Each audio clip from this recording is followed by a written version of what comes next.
at Backlash. We got to see a couple of punk shows right now. I'm just interviewing a couple of people. What's your name? Woo! Sorry. My name is Guana. Q. This is Daniela. I'm Joel. Hello, my name is The London LOL, TheLondon LOL. I like to do a lot of anime edits and like anime content and stuff like that. You know, regular full-time worker person thing.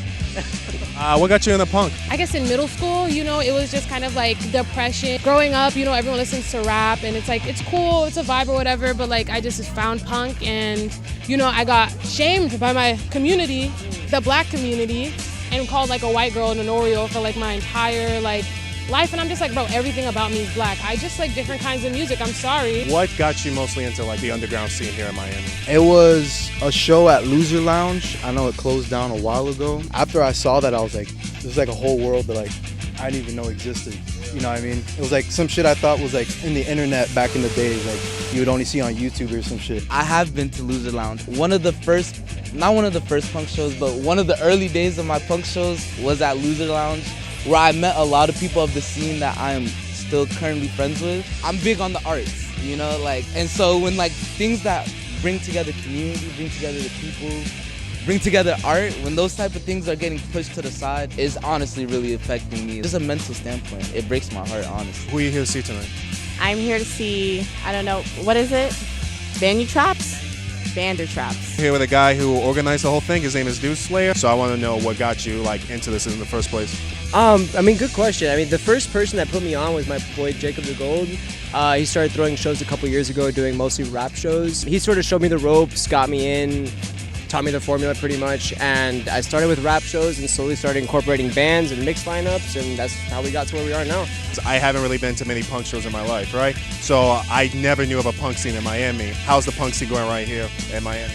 Alive and well, more fucking alive than ever. I'm finding new bands literally every few days.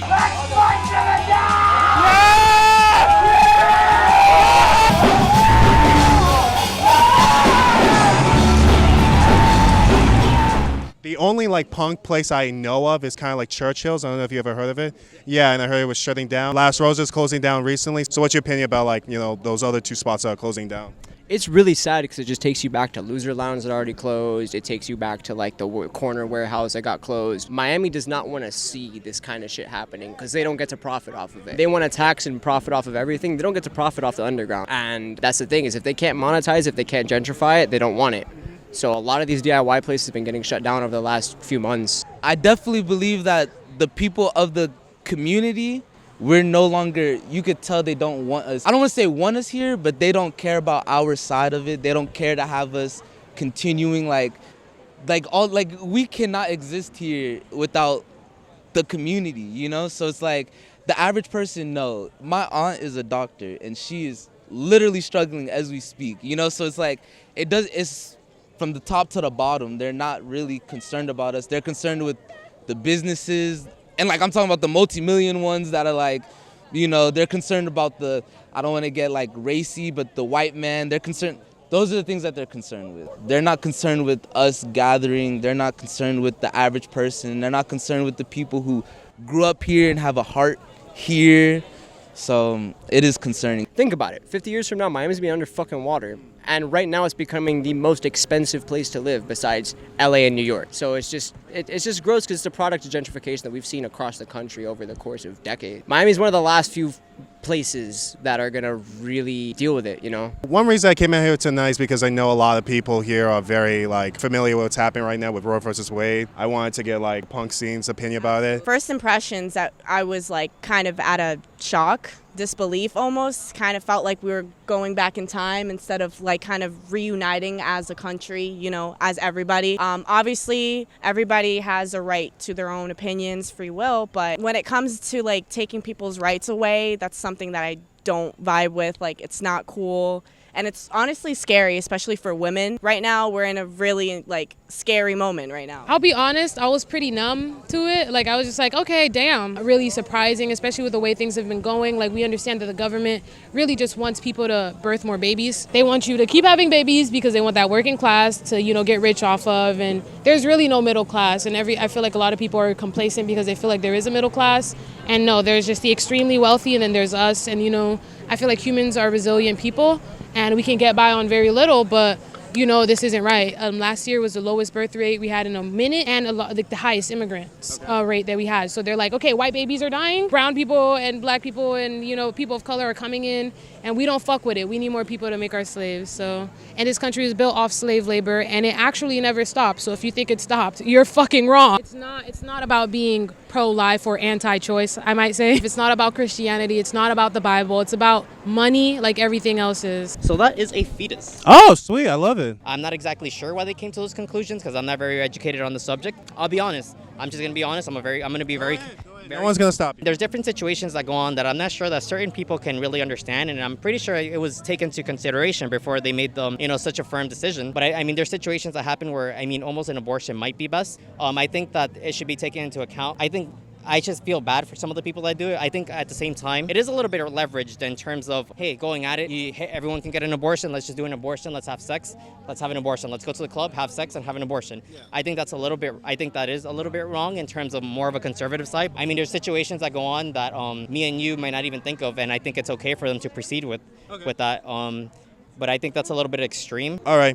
Just give me your name, and what do you feel about the whole Roe versus Wade situation that's going right now? So my name is Malika. I'm 41 years old. I had an abortion when I was 16 years old because I was sexually assaulted. And I was forced to have that child because of the overturn that happened today. I would not be where I am today. I own 2 businesses. I have a 19-year-old son. If that shit would have happened to me back in the day, if I was forced to have that kid, my life would be upside down. I would have to depend on the government. I would have to be on welfare. I would have to have food stamps. And that is not the person that I want to be. I am a strong, independent woman. I would not be here if I wasn't able to make that decision. A person that is sexually assaulted should not be forced to have that fucking kid at all. They should not. They should be able to make that fucking choice. We should have this in place for more than just quote unquote, abortion. You should make responsible choices. Shit fucking happens. And because of this fucking overturned shit, it fucks everything up. Let me ask you this. When people say they want to abolish the government like completely or do like a complete 180 on the whole system, you think that's something that completely work, or you think people are being like